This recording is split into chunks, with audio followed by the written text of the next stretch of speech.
En grammaire, un locuteur pourra porter ses propres paroles aux pensées, ou bien celles d'un autre locuteur, en utilisant le discours direct, le discours indirect libre ou le discours narrativisé. Bonjour tout le monde et bienvenue dans cette nouvelle vidéo, dans laquelle nous allons voir le discours rapporté et plus précisément ses types. Nous essayerons donc de répondre à des questions que pose sans cesse. C'est quoi le discours direct et indirect? Comment reconnaître un discours direct et indirect? C'est quoi le discours indirect libre et comment le reconnaître? Et enfin, comment transformer un discours direct en discours indirect? Donc, abonne-toi à la chaîne et on commence.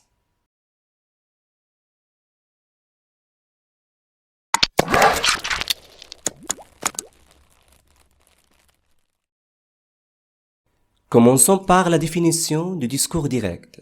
On parle du discours direct quand le narrateur rapporte directement les paroles d'une personne, c'est-à-dire telles qu'ils ont été prononcées.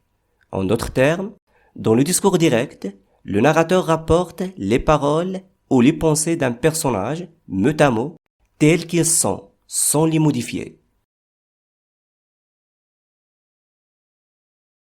Prenons des exemples. Mon père dit à haute voix, à table. David raconte, hier à minuit, je suis sorti faire un tour et j'y vis quelque chose d'étrange. Le petit garçon crie, je l'ai trouvé. Dans ces trois phrases, on remarque la présence des guillemets, précédés de deux points et de verbes introducteurs comme dire, raconter, crier. Comment reconnaître un discours direct? Le discours direct peut être introduit par un verbe de parole, dire, déclarer, murmurer, etc. À l'écrit, le discours direct est caractérisé par des guillemets. Il est souvent introduit par les guillemets. Exemple, elle me demanda quand partez-vous? L'alinéa, exemple, ça va comme ça? Oui, c'est parfait. Et le tiret, exemple, soyez sages, mes enfants, a dit l'institutrice.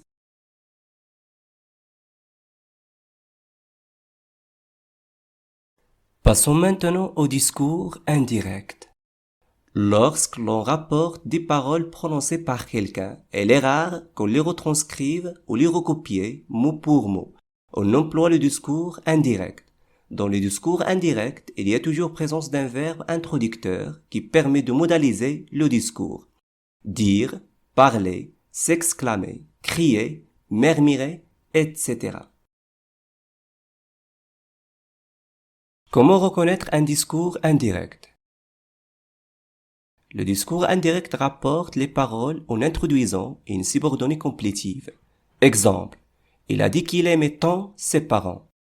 Le discours indirect se caractérise par l'absence des guillemets ainsi que des points d'interrogation et d'exclamation. Passons au troisième type, c'est le discours indirect libre. Le discours indirect peut être libre, c'est-à-dire que les phrases indiquant les paroles des personnages n'ont pas de verbe introducteur. De plus, le discours indirect libre rapporte les paroles ou les pensées de manière indirecte, mais sans utiliser de subordination.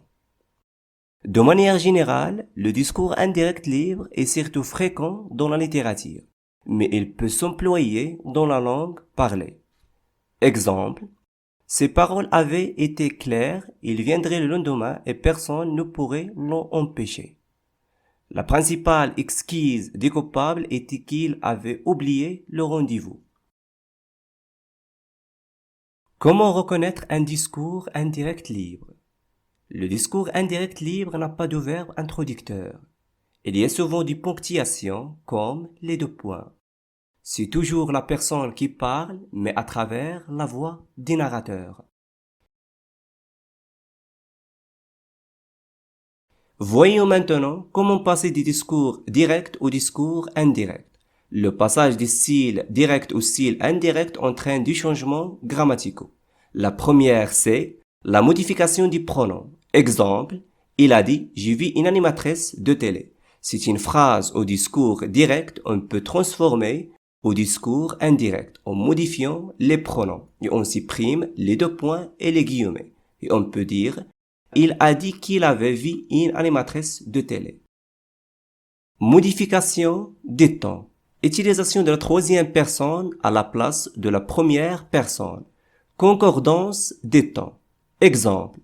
Il a dit « Je l'attendrai demain » va devenir « Il a dit qu'il l'attendrait le lendemain ». La troisième modification, c'est la modification du marqueur de temps si besoin. Exemple. Il a dit qu'elle est venue ici hier va devenir il a dit qu'elle était venue le jour précédent au café. Donc, la modification de temps est essentielle pour donner un sens complet à la phrase. Et voici quelques modifications des expressions de temps.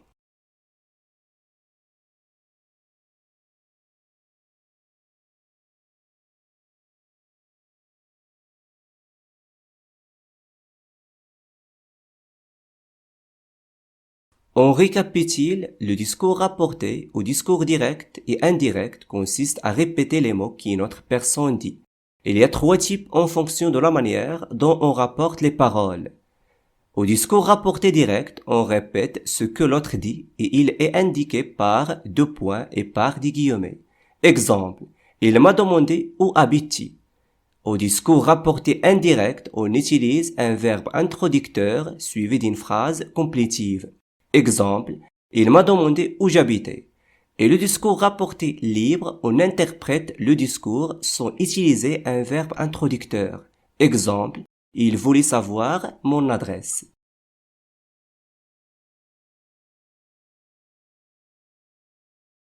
Et voilà maintenant, c'est la fin de cette vidéo.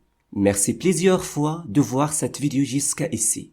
Et si vous avez des problèmes au niveau de la rédaction, je vous invite à voir notre vidéo intitulée « Le commentaire composé » dans laquelle j'ai tout expliqué. Je vous dis à bientôt pour une nouvelle vidéo.